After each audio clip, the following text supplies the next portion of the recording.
You go to sleep feeling successful and feeling like things are working out for you beautifully, and you go to sleep while doing that, then that will happen to you.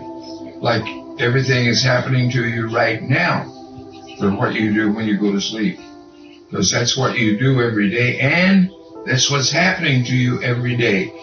Because whatever you feel when you go to sleep tonight is what's going to happen to you for the next few days and for the next few years. And everything in your life is already set right now.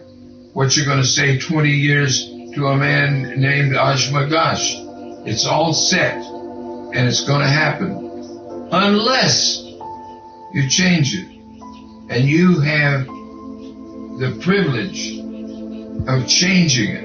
You get a $100 bill, study it, learn to count $100,000 in your imagination, start doing it when you go to sleep at night. And the first night that you're right in the middle of counting it and you go to sleep, then you could decide you don't want it.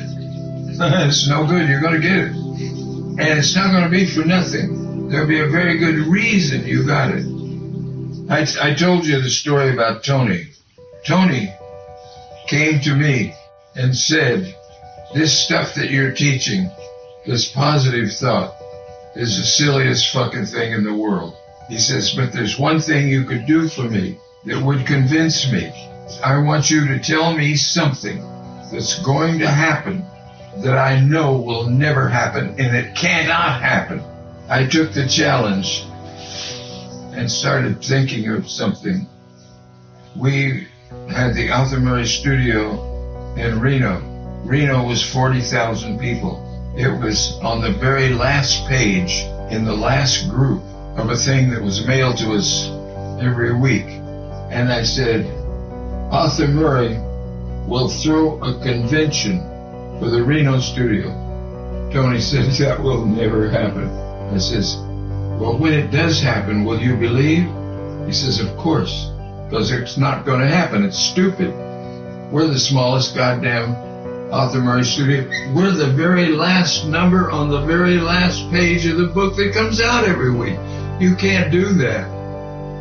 I did an exercise of I'm looking down and I'm looking at my hands and I can hear a huge crowd. I start raising my sight until I see two microphones. I see a microphone right here and a microphone next to me. Now I see the microphone and I look up and I see the crowd. They've come to see me. And I look to my right and there he is, Arthur Murray is walking up the stage and he comes down and sits beside me to talk on that microphone. I told Tony that Arthur Murray will throw a convention for the Reno studio, and he says, this can't happen, it's impossible. We hit 800% of what we were supposed to do, and Arthur Murray threw a convention in Las Vegas for us. People were writing us. We were getting letters every day. What the fuck are you doing? I would always answer it. I'm not doing anything. I'm just doing the best I can. And I went to Tony when this was all over with. I says, Tony, see? And he says, see hell. It's none of this positive shit you're talking about. He says, you're probably the smartest man I've ever met in my life. You did everything right. You earned it. But you didn't just dream this shit up.